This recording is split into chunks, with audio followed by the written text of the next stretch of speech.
Hello ladies, and welcome to today's topic on mindset, and in particular on the nervous system.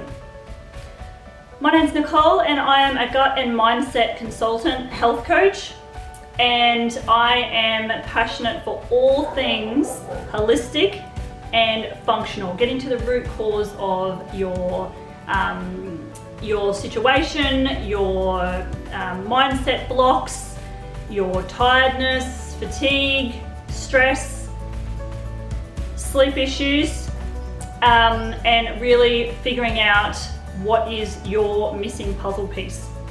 That is my true passion, because I believe that we are inherently perfect, put together perfectly, and it's often the lifestyle and the mindset that can get us off our true purpose and our true health, which is putting everything together, because everything is connected. To get started, I wanted to say that the mindset obviously is so complex because so many things are affecting it. The mind is the mind. It's a subconscious mind, but the conscious mind we talk about a lot. The subconscious really drives our behaviors and our thoughts. 95% roughly of our thoughts we have today are similar to yesterday's, because our brain is conserving energy and it's using the same thoughts and the same behaviors and patterns to conserve energy. Let's get started. Mindset. We talk often about mindset. It's our mind that's stopping us from doing this, doing that. We're repeating the same things. Oh, I want to be more positive, and so forth. And what I want to share with you today is how the nervous system is something that, if we focus on that, then trying to think positively and think in aligned and believe in align with our goals is going to be so much easier. So the nervous system is just relaxing ourselves. But you say, how do we relax ourselves? There are so many things going on in our lives. There is actual conscious things we can do to relax our nervous system. And that, a big thing in that is starting the day right. Starting the day slow. Telling the body, telling the nervous system that everything is okay. When we rush around, whether we're conscious or not, our body is thinking that it's in survival mode. And so our nervous system is literally just jacked up, and we have this autonomic nervous system, which is the sympathetic nervous system and the parasympathetic nervous system. So the sympathetic nervous system is the rush, the stress.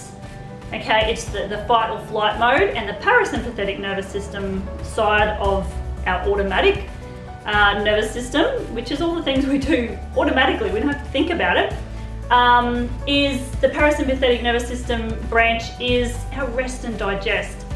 And we often don't, more than not, activate this. We activate the other, the fight or flight. And it's usually for things that we're not really in danger, but our body actually, our whole body responds as if we're in danger when we're in that sympathetic nervous system, that fight or flight. And the vagus nerve, and I know this might be quite a lot, but the vagus nerve is a huge influence in our activating our rest and digest, our parasympathetic nervous system, because this nerve is huge. It goes from the brain, lower parts of the brain, and it goes all the way down into our abdomen. And it is communicating to the brain constantly. And it's a direct circuit for the heart, lungs, and abdomen. And it is directly involved in our rest and digest. So if we activate this vagus nerve, then we are going to be more calmer. So how do we activate this parasympathetic nervous? How do we activate the vagus nerve? So vagus comes from the Latin word which means wandering. So it branches into two branches from the brainstem, and it comes down and it's split into two, and then it just wanders all around as involved in our enteric nervous system. Okay, so it's directly communicating. So when we're stressed, everything that nerve is connected to, is involved with, will respond to. Our heart rate goes up, so it's involved very directly with the heart rate. So what we perceive with our eyes and what we relive in our body from past events, then that vagus nerve will be initiated, will respond. And often we don't work on our vagus nerve health. So if this is healthy, which means that our vagus nerve can help us to switch from our stressful situation in our mind, and it can switch us back very quickly into our rest and digest. But if we're not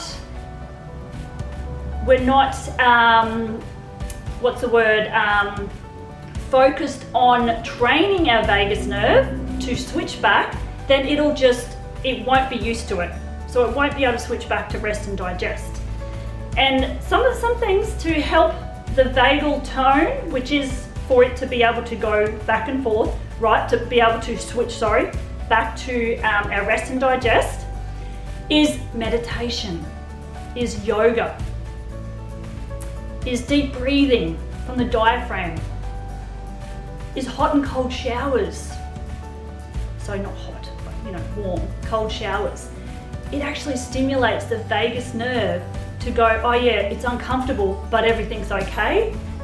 And that helps the vagal tone. It helps the vagus nerve to work better.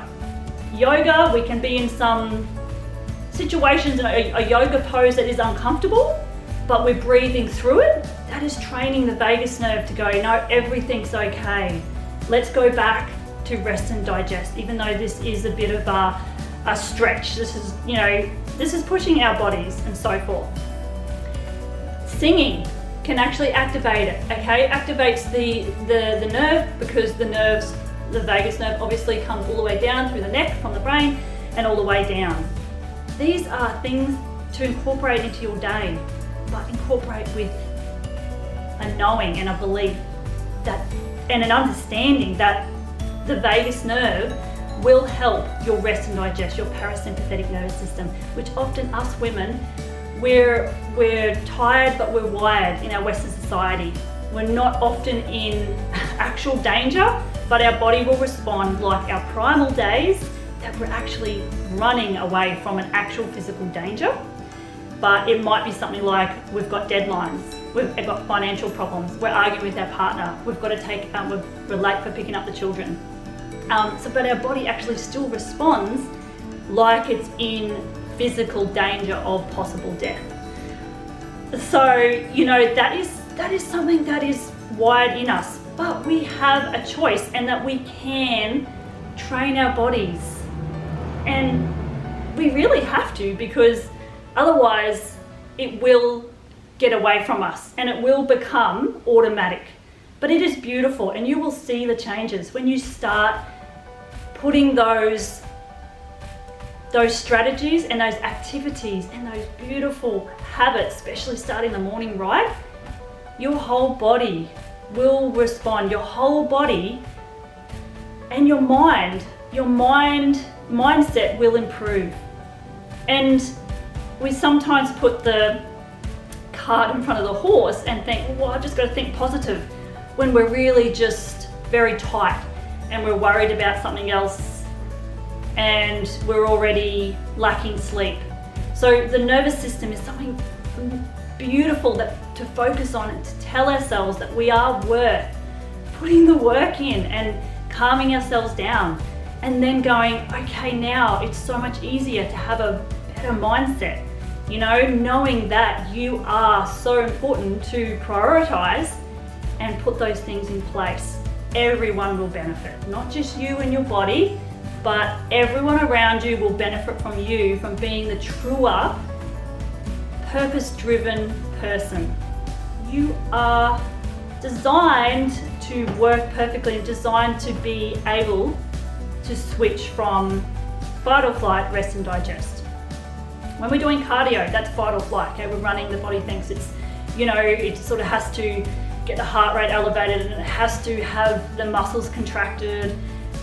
But it's being able to switch back to rest and digest. That is the healthy balance. That's what I have for you today. I hope you're going to have a beautiful week, and just remember to plant those strategies and those beautiful just little actions into your day, into your week, and even journal it. And I really wish you the best, and nourish always. Thanks for listening.